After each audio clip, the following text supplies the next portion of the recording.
Today, I wanted to make a video specifically talking about how to train for airs. I kind of did a deep dive into how to work on backside airs, how to work on frontside airs. And so today I'm going to kind of walk you guys through what I do. Three big kind of topics I wanted to focus on is 1, balance, 2, projection, and 3, repetition. Those are kind of the three biggest things I think about when I think about getting better at airs. I think about needing balance because airs are all about balancing on your board in different conditions, over white water, in the air with wind, staying over your board. It all requires balance. If you don't have projection, then you're not really doing an air. The more projection you get, the better your air is going to be, the higher it's going to be, and sometimes the easier it's going to be, because sometimes the longer you're in the air, the easier it is to ride out of it, getting over all the explosion and all the white water. And then the third one is repetition. If you want to get better at airs, if you want to get better at anything, it requires repetition. When you're on the ocean, you don't always get a lot of reps. For me here on the North Shore, it's hard to find a wave where I can get 10 to 20 waves doing the same thing over and over. But when you're on land, you're in a stable environment, you can work on all these things as much as you want. So that's the other really big part about when you're on land, you're able to get lots and lots of reps. We're going to kind of walk through each of those things and how I can implement those into training for airs. One of the biggest ways that I think of working on balance in a very easy way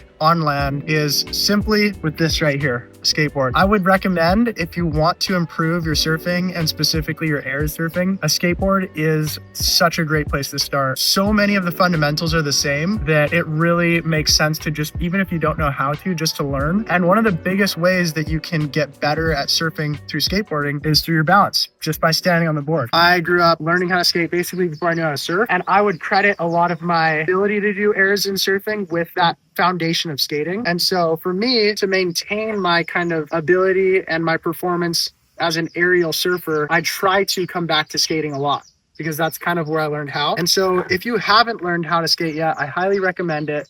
Get on it, start learning how. The balance part of skating is going to be one of the biggest helps with surfing, because it's all about that toe and heel back and forth stability. The trucks I made really loose, just like I could kind of get that feeling of surfing a little bit more, going from rail to rail. I'd recommend being able to loosen your trucks at some point just to get that balance kind of down. If you haven't progressed to going back and forth in a skate bowl like this one, learn how to do that. If it comes to just turning and stuff on a skateboard in a bowl, learn how to do it. Push yourself a little bit. I wouldn't say that to be a great surfer, you have to be a great skater. At a certain point, a lot of the tricks start to diverge from what surfing requires, but a lot of the basics of skating is the same basics of surfing, and a lot of the same air mechanics in skating are a lot of the same air mechanics in surfing.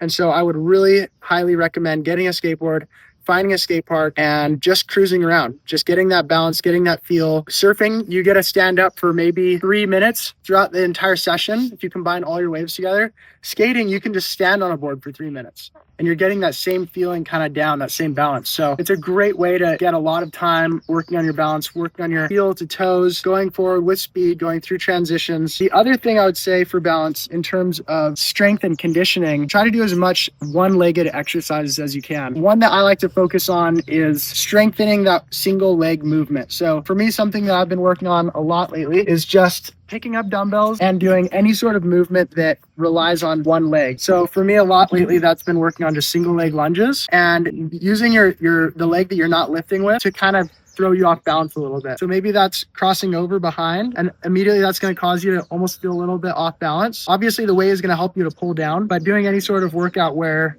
you're kind of pulling yourself off balance and training your muscles under that tension is going to be super helpful. Another one, forget what these ones are called, but basically stepping to the side and leaning on that one leg. That's a great place to start in terms of just strengthening that one leg while balancing with weight. That's a really helpful way to work on your balance, I think. The next big thing is projection. Once you've kind of got balance down, which is going to be the first kind of step, the next thing you want to do is work on projection. That's easiest to work on when you're on land and when you're not in the ocean, because you have access to weights and resistance and all the sort of stuff that you have in the gym. I've kept it really simple over the years. There's a lot of different things you can do to work on quick twitch muscles, to work on explosive strength in your lower body. Kind of one of the main fundamentals that I've always come back to is just the simple weighted squat. I used to use a barbell and do back squats a lot, but I've found that it's a lot more friendly on your back to use one of these. It's a trap bar or a hex bar. And I basically range anywhere from 5 to 15 reps progressively. On days where I really want to work on maximum load, I'll do lower reps, like 5 reps, and I'll put on a lot of weight. But in terms of surfing and working on airs and projection, I would say it's better to aim for that like 10 to 12 rep range and work on that explosive movement. For me in surfing, when you're hitting a section, usually starting at kind of a half squat and extending upwards. And so I like to try to mimic that as much as I can when I'm doing my squats. Not going necessarily into a full depth squat, but going into more of a half squat and then projecting up really fast. When I lift lower body and I'm trying to work on that explosive plyometric strength almost, and I'm doing hex bar squats, I usually want to stay anywhere between that 8 and 12 rep range, but I don't want to focus on going really heavy or really shallow or really deep. I really want to focus on that kind of half squat upwards and going as fast as I can. And so for me, this right here is 130 pounds, I think. That's not, I'd usually go a little bit heavier, somewhere between 150 to 190 pounds. But again, I'm not focusing on going that deep and I'm not focusing on going that heavy. My main focus is to go upwards and fast. So you're not stopping just at the top, you're actually extending up onto your toes. And that's because surfing, you're actually using your toe strength a lot and you're pushing off of your front part of your foot. When I'm in the gym is working on that kind of compound movement upwards and then onto my toes. And so again, this is a little bit lighter weight than I would typically use, but it will look something like this.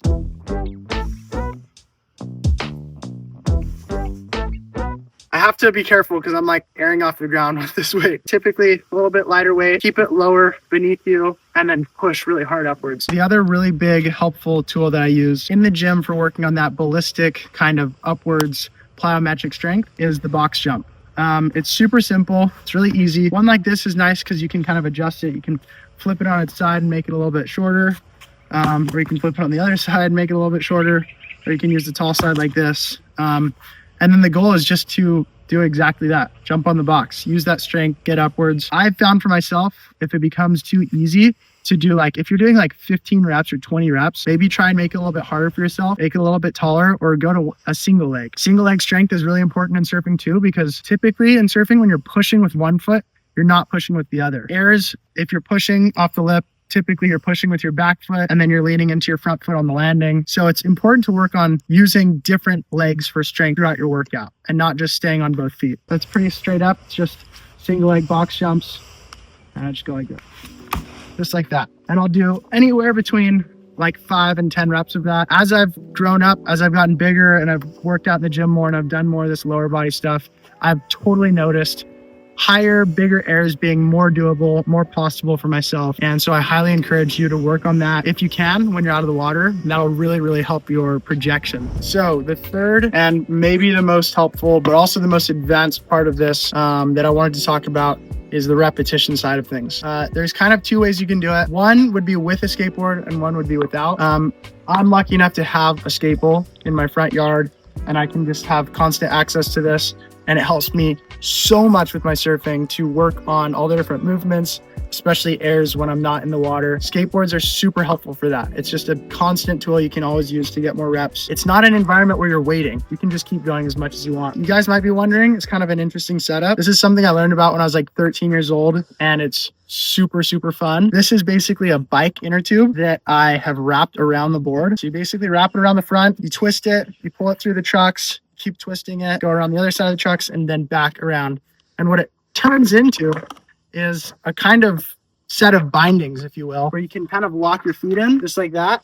And now the board sticks to your feet. So it's really fun. Can be really dangerous too, because as you're locked in, if you fall back, you might not be able to get your feet on time. And so you're just falling straight back without your feet catching you or falling forward or whatever. It's just, it can be dangerous, but that also is super helpful as you work on airs. It kind of takes the whole step out of having to learn how to pop and ollie and all that stuff, which is really important, by the way. But if you want to get into the rotations and the more technical stuff, getting straps on your board is super, super helpful. I'm going to talk about more about what I do without straps though, in terms of how it helps me with airs and getting the repetitions. Typically, I find something like this as the perfect setup. You got a flat ground right here, and then you have a little bit of an incline. As a surfer, when I look at this, I basically just see a wall, right? I see an air section. I see you taking off here, and you're pumping down the line, and there's an air section right there. Like, you just kind of visualize it, right? And when you get a skateboard out, you can turn that visual into like a real practicing environment. I take a skateboard. For me, I'm goofy foot, so this is a left, really easy to work on, and I'll just go like this right here.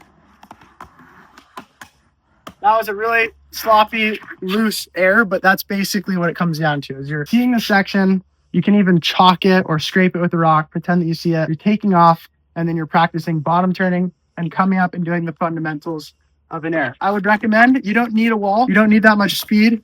You just want to work on that rotation. So for an air, typically, if you want to do a straight air, you're going like this. You're doing an ollie. You're pushing off your back foot and projecting forward. If you're doing an air reverse, you're just kind of going like that. You're just pivoting, right? Or incorporate an ollie like that. That's a front side version. Back side would obviously look like this.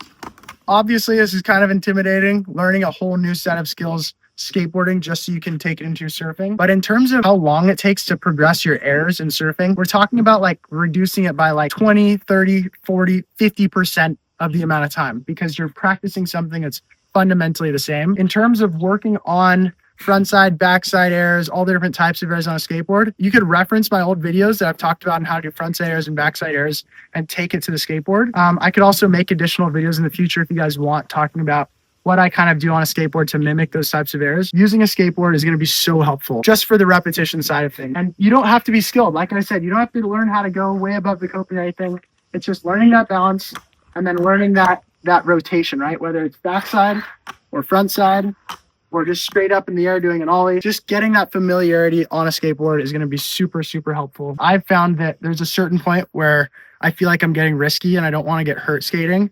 And so I'll stop there. I kind of have like a ceiling, but I'll stay right there and I'll keep working there. So for me, typically I don't try to go too high above the coping, but I'll work on kind of hanging in the air a little bit longer with the straps on, working on my different rotations. And again, you just go to where you're comfortable. I wouldn't say push yourself to like where you're getting hurt and you need to put on butt pads and elbow pads and everything. Maybe that's too far. Maybe just go to where you're comfortable and then stop there and just keep working on that. And when I skateboard for 5, even 10 minutes, maybe 10 minutes, 5 minutes is honestly fine. If I do that before I go surf, that first wave where I go for an air is going to feel like what would typically be my 10th wave. I've already got those warm-ups, that muscle memory repetition in, so that I feel really comfortable and warmed up on the board. If skateboards are not possible, right? If you don't think the skateboards are going to be doable for you, it's too much of a risk, it's too much of a hazard, there's another way you can work on all this stuff. Maybe it feels a little bit dorkier, but it's also very, very helpful. And that's just working on the mechanics of airs on the ground. A lot of people don't think to do this. A lot of people will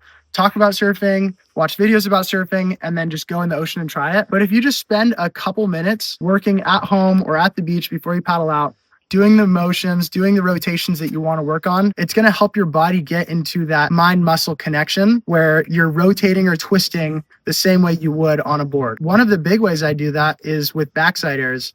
I don't get a lot of opportunities on the North Shore to go backside against the wind because our prevailing winds blow into the lefts.